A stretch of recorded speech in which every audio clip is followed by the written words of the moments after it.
అన్న నమస్తే, ఏం చేస్తుంటారు? నేను వ్యవసాయం చేస్తా ఉంటానండి. నాది ఉప్పలపాడు. ఉప్పలపాడు. ఆ, ఓకేనా? వ్యవసాయం చేస్తా ఉంటారు.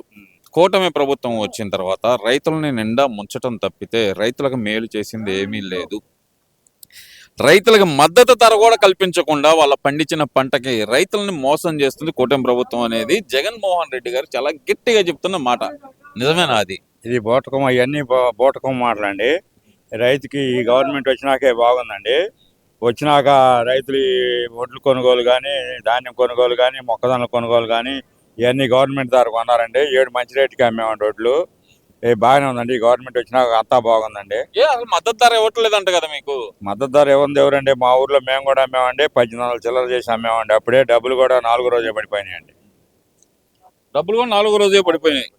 మరి ఇప్పుడు కూటమి ప్రభుత్వం వచ్చింది, 2 సంవత్సరాలు కంప్లీట్ అయిపోయింది. ఏంటంటారు వీళ్ళ పరిపాలన మీద మీ అభిప్రాయం ఏంటి అసలుకి? ఈ కూటమి ప్రభుత్వం 90% సక్సెస్ గానే ఉందండి. కాకపోతే 90% సక్సెస్ గానే ఉందండి. కాకపోతే కొద్దిగా కొన్ని చేయాల్సినవి ఉన్నాయి.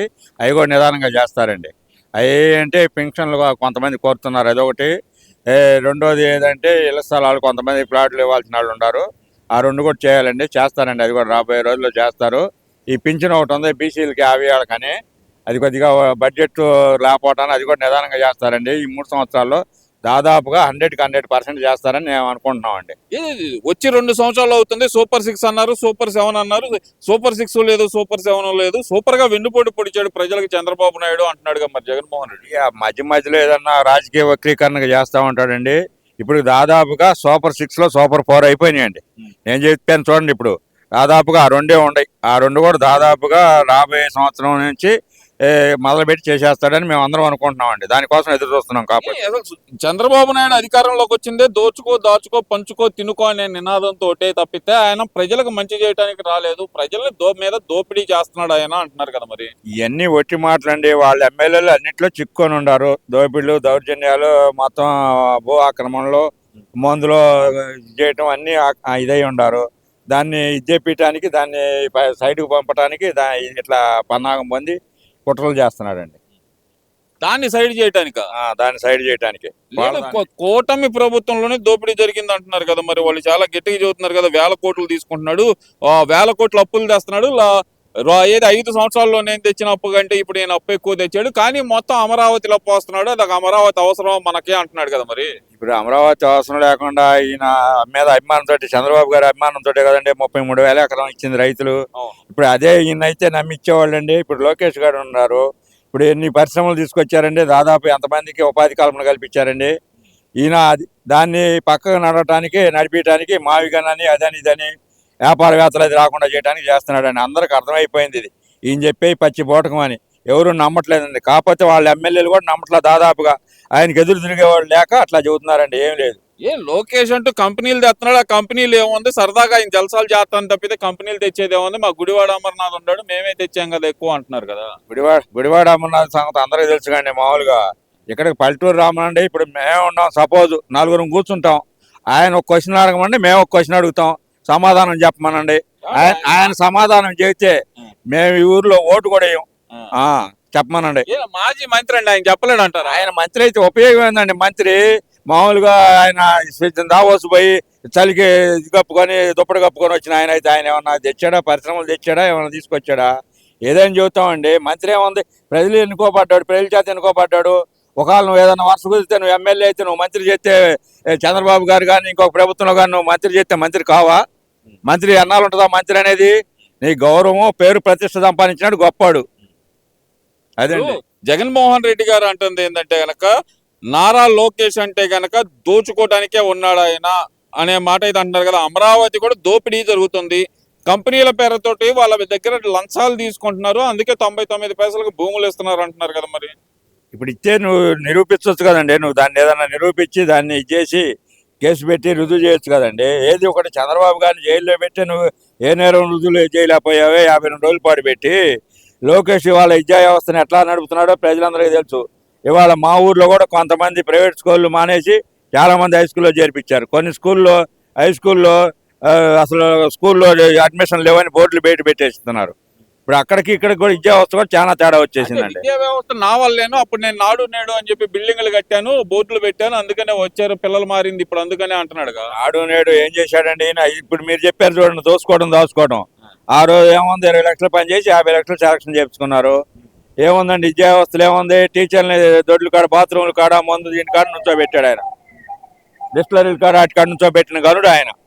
అది ఆయన చేసిన వ్యవస్థ. ఆ ఇప్పుడు ప్రధానంగా జరుగుతుంది ఏంటంటే గనక జగన్మోహన్ రెడ్డి గారు పాదయాత్రకు వస్తానని నేను అంటున్నాడు కదా, మరి వచ్చే ఆ సంవత్సరం చివరి నుంచి వస్తాడంటారా ఈసారి నిజంగానే పాదయాత్ర? పాదయాత్ర చేసినా లేదు, వాళ్ళ అమ్మ వాళ్ళ చెల్లి పాదాలు కడిగినా కూడా లేదండి. ఆ అమ్మ చెల్లికి, తల్లికి చెల్లికి న్యాయం చేయని వాడికి ఎక్కడా నమ్మట్లేదండి. న్యాయం చేయలేదని నమ్మట్లా. ప్రజలు కూడా నమ్మే పరిస్థితిలో లేరు. కాకపోతే వాళ్ళ ఎమ్మెల్యేలు కూడా సగం మంది పైన నమ్మే పరిస్థితిలో లేరు. మనం రావనేది వాళ్ళకి అర్థమైపోయింది. కాకపోతే ఆయన ఒక్కడు చేస్తే ఏదన్నా కానీ గెలుస్తాం అనుకుంటున్నాడు. కాకపోతే ఏంటది? అది కూటమి ప్రభుత్వాన్ని దాంట్లో పవన్ కళ్యాణ్ నిలదీసి గెలవాలని కుయుక్తులు పొందుతున్నాడు, వాళ్ళ కులం ద్వారా లబ్ధి పొందాలని. కానీ వాళ్ళిద్దరు చెప్పేశారు, ఇంకా వాళ్ళిద్దరు ఎడబడేది లేదు, ఈయన గెలిచేది లేదు. అది వాస్తవం.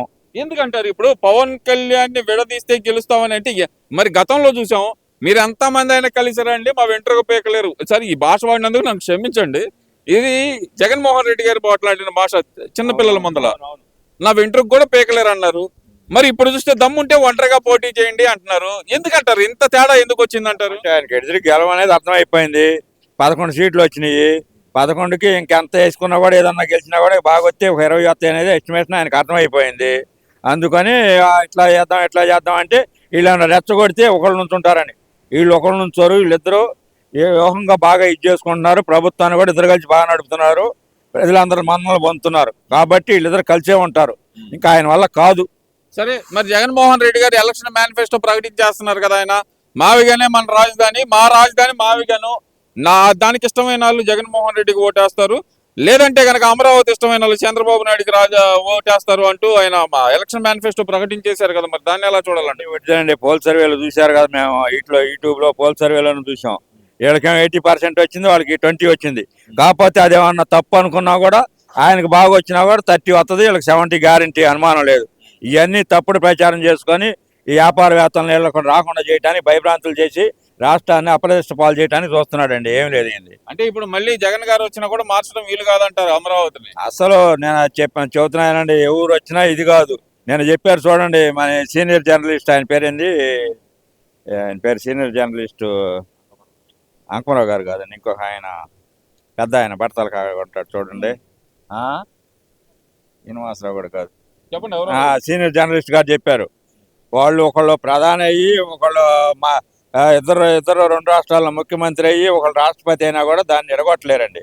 దాన్ని ఎడగొట్టేది ఎట్లా ఆయనకు తెలుసు. అసలు దాన్ని ఎడగొట్టాలంటే ఏం చేయాలో రేపు మామూలుగా ప్రజల ముందు చెప్పమని చూద్దాం. అట్లా ఏం చేస్తే ఎడగొట్టవచ్చు, మనం ఎట్లా లాభం పొందుతాం అనేది, రాజధాని మార్చొచ్చు, ఎట్లా చేస్తే రాజధాని మార్చొచ్చు అనేది చెప్పమనండి ఆయన్ని. అది ఊరక రాదు. అది రాజధాని మార్చాలంటే కేంద్రంలో గెలవాలి, కేంద్రంలో ప్రధానమంత్రి మనం అయి ఉండాలి, దాని చట్టం మార్చాలి. అంత తేలిగ్గా ఇది లేదు, అది జరిగే పని కాదండి.